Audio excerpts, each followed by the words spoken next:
네, 안녕하세요. 증권맨입니다. 제가 저번 주, 거의 저저번 주, 말부터 해서 휴가를 좀 갔고요. 사실 지금도, 휴가 중인데, 일단은, 제가 휴가가 있는 동안 좀 많은, 조금 안 좋은 일들이 생겼죠. 1번으로는 지수가, 제가 휴가 가는 날부터 해서 본격적인 폭락이 좀 시작이 되었죠. 그래서 저도 마찬가지고, 그러니까 제 개인 매매도 마찬가지고, 저희 리딩반도 여기 이 지지점, 미니멈 한 650포인트 부근, 이때를 깨면 좀 매매를 당분간 좀 시장이 안정될 때까지 쉬는 게 좋겠다라고 제가 뭐 지속적으로 좀 말씀을 드렸던 부분이 있었죠. 그래서 650포인트를 깰 때 보유 종목 그러니까 신규 매수는 거의 저희가 한 이때부터 신규 매수는 하지 않았고요.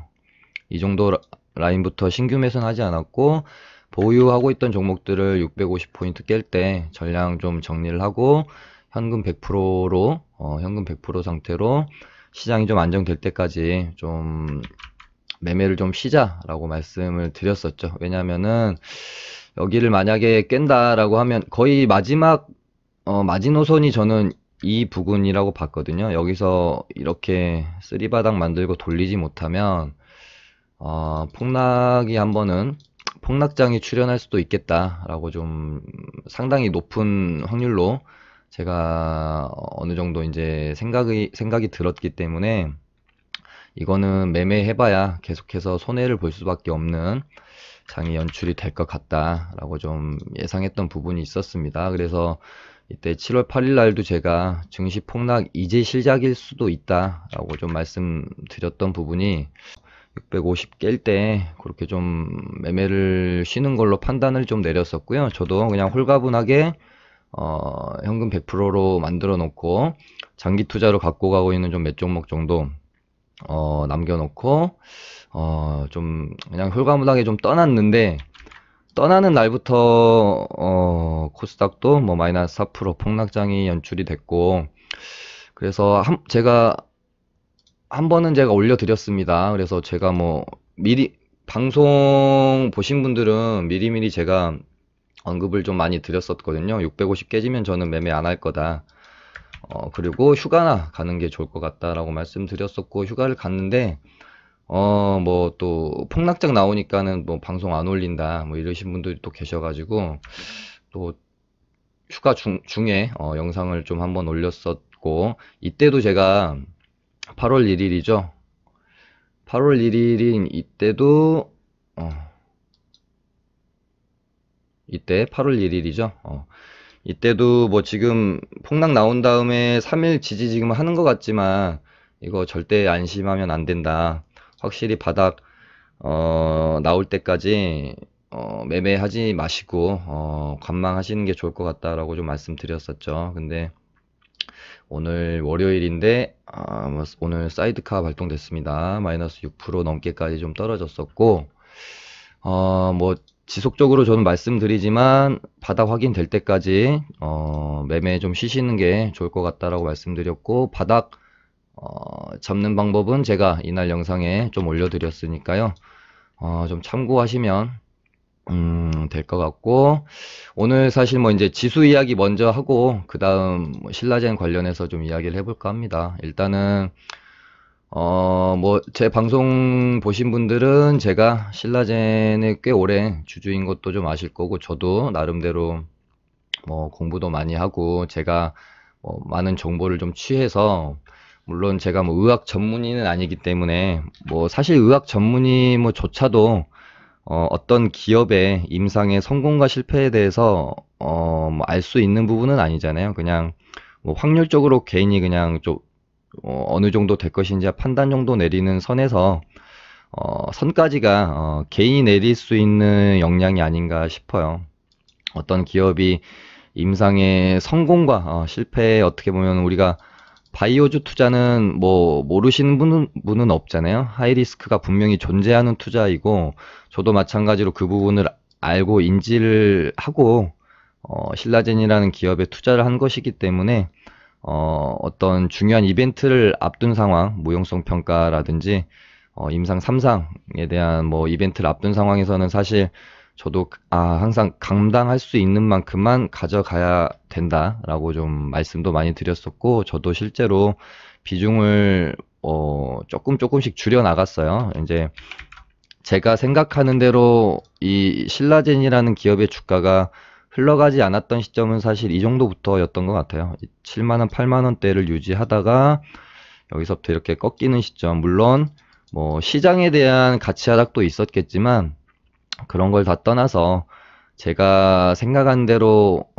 주가가 흘러가지 않는다라고 좀 느꼈고, 조금 지속적으로 비중은 저도 좀 줄이면서 이번 무용성 평가 이벤트를 좀 기다리고 있었습니다. 그렇다고 해도 저도 뭐 꽤 많은 금액이 투자가 돼 있었고, 어찌됐건 저는 뭐 임상이 성공이냐 실패냐, 사실 시장에서 임상을 바라보는 관점은 성공이냐 실패냐 둘 중에 하나밖에 없습니다. 그래서 바이오주 투자는 뭐 하이 리스크, 하이 리턴이라고 하는 것이고, 성공했을 때 내가 얻을 수 있는 것, 실패했을 때 내가 감당해야 할 손실, 상당히 하이 리스크, 하이 리턴인 투자죠. 그것을 인지하고 투자가 들어가야 되는 게 맞기 때문에, 뭐 전 재산을 이렇게 좀 한다든가 이런 부분은 좋지 않다라고 저도 뭐 신라젠 관련해서 올려드릴 때마다 좀 많이 말씀을 드렸던 것 같고요. 그리고 특히 최근에 올려드렸던 신라젠 무용성 평가 늦게 나올수록 좋다. 이날 올렸던 뭐 영상을 뭐 이렇게 디테일하게 다 보신 분들은 아시겠지만, 제가 지금 신라젠을 보유한 가운데 무용성 평가 이벤트를 앞둔 상황에서 제가 가장 걱정을 많이 했던 부분이 사실은 시장이었어요. 지수에 관한 부분. 그랬기 때문에 정말 만약에 뭐 7월 말이나 8월 초 지금처럼 시장이 안 좋을 때 무용성 평가 결과가 나오게 되면 정말 최악의 상황이 될 것 같다라고 계속해서 이제 저도 좀 걱정했던 부분이 있었습니다. 잘 돼서 무용성 평가를 통과를 했든 뭐 지금처럼 중단을 권고받고 실패로 이어지는 결과가 나오든, 그러니까 호재가 나오든 악재가 나오든 어찌됐건 시장이 안정화된 상태에서 호재가 나와도 나오고 악재가 나와도 나와야 우리가 얻을 수 있는, 그러니까 호재가 나왔을 때도 지금처럼 시장이 안 좋게 되면 뭐 50%, 100% 오를 수 있는 호재가 뭐 20%, 30% 혹은 아예 전혀 반영이 되지 않을 수도 있는 거고, 뭐 악재가 나오는 경우도 마찬가지죠. 예를 들면 뭐 한 50% 떨어질 거 지금 같은 시장에서는 뭐 한가 3방, 4방 더 가서 그 이상을 떨어질 수도 있는 거기 때문에, 제가 가장 우려했던 부분이 시장에 대한 부분이었고, 시장이 좋지 않은 상황에서 이 무용성 평가 결과가 나오지 않기를 정말 바랬어요. 근데 정말 어떻게 뭐 이럴 수가 있는지, 정말 최악의 상황에 또 이 이벤트 결과가 나오게 된 점이 많이 좀 정말 씁쓸합니다. 그러니까 뭐 어찌됐건 저도 성공에 베팅을 했기 때문에 이 기업에 많은 돈을 저도 투자해서 기다리고 있었고 가지고 있었던 건데, 뭐 실패로 돌아갔고, 이거는 뭐 제가 받아들여야 되는 부분이고 어쩔 수 없는 건데, 조금 이제 아쉬운 부분은 방금 말씀드린 좀 시장이 지금 같은 상황은 아닌 상황에서 좀 결과가 좀 나왔으면 어땠을까 하는 아쉬움은 좀 있는 것 같습니다. 받아들여야지 어떻게 뭐 할 수 있는 부분은 없죠. 제가 선택한 결과에 대한 선택한 판단에 대한 결과이기 때문에, 그래서 이제는 저희가 좀 냉정하게 바라봐야 어떻게 대응을 해야 할지에 대해서 좀 고민이 필요할 것 같고요. 결국은 뭐 내가 나 그냥 한번 끝까지 가보겠다라는 선택, 전량 보유, 정말 그냥 존버의 길을 선택하는 방법이 뭐 있을 수 있겠고, 두 번째는 뭐 일부는 좀 정리를 하고 일부는 내가 뭐 정말 끝까지 한번 간다는 생각으로 뭐 보유를 해볼 수 있는 전략을 선택할 수도 있겠고, 나머지 3번은 당연히 그냥 전량 매도로 우리가 선택을 할 수가 있겠죠. 그래서 뭐 전량 보유를 하겠다라고 결정하신 분들한테는 사실상 지금 뭐 대응에 대한 것에 대해서 제가 뭐 말씀드릴 수 있는 부분은 없을 것 같고, 저 같은 경우는 지금 일단은 하한가가 좀 풀려야 되는데, 지금 하한가 잔량이라 할지, 그리고 워낙 이 신라젠이라는 종목이 뭐 신용이나 스탁론 쓰신 뭐 개인 주주들의 비율이 워낙 높은 상황이기 때문에 이게 한가 풀리는 게 생각보다 그렇게 지금 쉽지 않을 것 같다라는 생각이 좀 강하게 듭니다. 그리고 지금 시장 상황도 정말 최악의 국면에 있기 때문에 일단은 한가가 언제 풀리느냐가 지금 뭐 이제 가장 중요한 포인트가 될 것 같고, 뭐 가장 가까웠던 경우로 보면은 HLB 같은 경우는 한가 두 방 하고 그 다음날 뭐 거의 아마 한 두 방 반 정도, 반 조금 넘게 두 방 하고 뭐 한 반 조금 넘게 떨어졌다가 시가부터 강하게 이제 반등은 나왔는데, 신라젠도 지금 뭐 정말 대한민국에서 주식하는 뭐 단타꾼이라면은 신라젠이 하한가 풀리는 날만 지금 노리고 있을 겁니다. 그리고 어느 정도 하락이 깊은 만큼 기술적 반등도 충분히 어느 정도는 나올 건데, 이제 뭐 HLB처럼 어느 정도 뭐 기술적 반등이 나올지는 한가가 풀려야 뭐 알 수 있는 부분이 아닌가 싶고, 일단은 저도 만약에 한가를 내일 화요일 날 한 방 더 가게 된다라고 하면 사실상 대응의 영역에 속하는 부분은 뭐 첫날 한가 갔던 부분이나 오늘 정도 가격대가 대응을 했을 때 의미가 있는 가격대가 아닌가 그렇게 생각이 들어요. 만약에 뭐 내일 하한가를 한 번 더 간다라고 하면은 대응이란 게 참 무의미한 가격대에 이제 진입을 하게 되거든요. 거의 뭐 이제 상장했을 때 시가가 13,500원이기 때문에 그 정도 가격대, 그러니까 상장했을 시의 가격대까지 뭐 요 정도까지 만약에 주가가 떨어진다라고 하면 10,000원 부근이 되겠죠. 사실 이 정도 부근에서는 우리가 어떤 뭐 손절을 한다거나 매도를 하기에는 참 무의미한 수준의 가격대까지 떨어져 버리게 되는 것 같아요. 그래서 일단은 지금 뭐 20,000원대에 와 있고, 그나마 어떤 우리가 대응을 해서 뭐 의미가 있는 가격대에는 뭐 15,000원 윗구간, 만약에 한가가 만약에 내일 풀리고 뭐 HLB 같이 뭐 이런 정도의 뭐 기술적 반등이 나온다라고 했을 때 한 25,000원에서 30,000원 사이 정말 반등이 잘 나온다라고 하면 그 정도까지는 이런 식으로 양봉이 이렇게 마무리되기는 좀 힘들 거예요.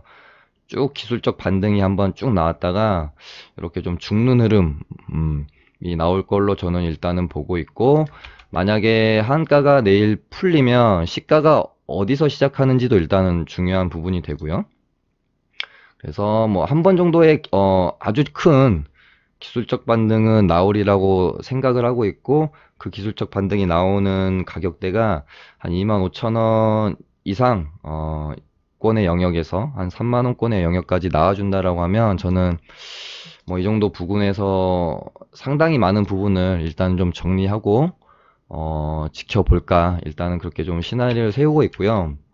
만약에 한가를 한 방 더 간다, 그렇게 되면은 저는 이 정도 가격대에서는 뭐 어떤 대응에 대한 의미가 좀 많이 퇴색되는 구간이라고 생각이 되어지고, 추후에 한가가 풀리고 뭐 중간중간에 또 어떤 뭐 이슈들로 인해서 또 많이 하락한 구간에서는 별거 아닌 이슈들에 의해서도 급등을 또 하는 경우가 좀 많이 있고, 뭐 물려있는 세력이 있다라고 하면 그들도 어떤 빠져나오기 위한 한두 번의 파동 정도는 충분히 만들어낼 거라고 보고 있기 때문에, 어찌됐건 지금 하락하는, 지금 투매가 나오는 지금 구간에서의 대응보다는 어, 기술적 반등이 나올 때마다, 그러니까 전량 매도나 이런 부분이 많이 힘드시면 기술적 반등이 나올 때마다 내가 단 뭐 10%, 20%라도 줄인다는 생각으로 기술적 반등이 나올 때마다 조금씩 매도를 해주는 방향으로 조금 가시면 좋을 것 같고요. 저는 일단은 하한가 풀리는 날 시가를 보면서 좀 어떻게 대응을 할지 시나리오를 짤 건데, HLB 같은 경우도 이날 한가 풀린 날 보면 저가가 마이너스 거의 20%고 고가가 뭐 이렇게 한번 볼까요? 거의 뭐 이제 저가권에서 고가권까지의 반등을 보면 거의 50% 가까이 반등이 나왔었잖아요. 어, 그래서 근데 HLB보다 어떻게 보면은 신라제는 훨씬 더, 뭐라 그럴까요? 반등력이 좀 클 수도 있다. 하락이 깊은 만큼 반등도 크고, 이 신라젠이라는 종목이 그 갖고 있는 시장의 그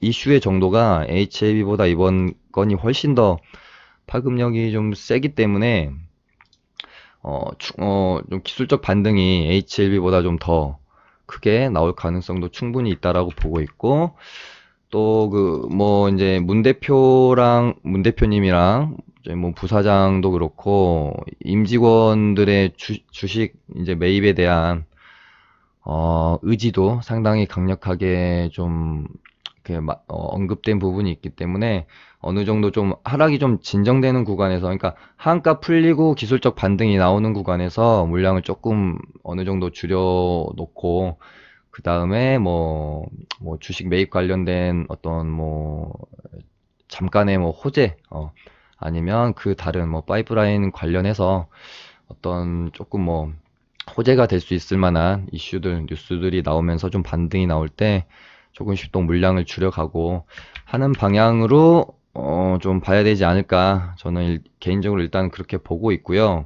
뭐 어찌됐건 현실은 받아들여야 되는 거고, 이제는 어떤 뭐 감정에 치우친 판단이 아닌 정말 냉정하게 판단을 해야 할 시점이라고 생각이 듭니다. 이런 뭐 판단 부분에 대해서 앞으로 도움이 조금이라도 드릴 수 있는 부분이 생긴다면 저도 뭐 영상으로 좀 찾아뵙도록 하겠습니다.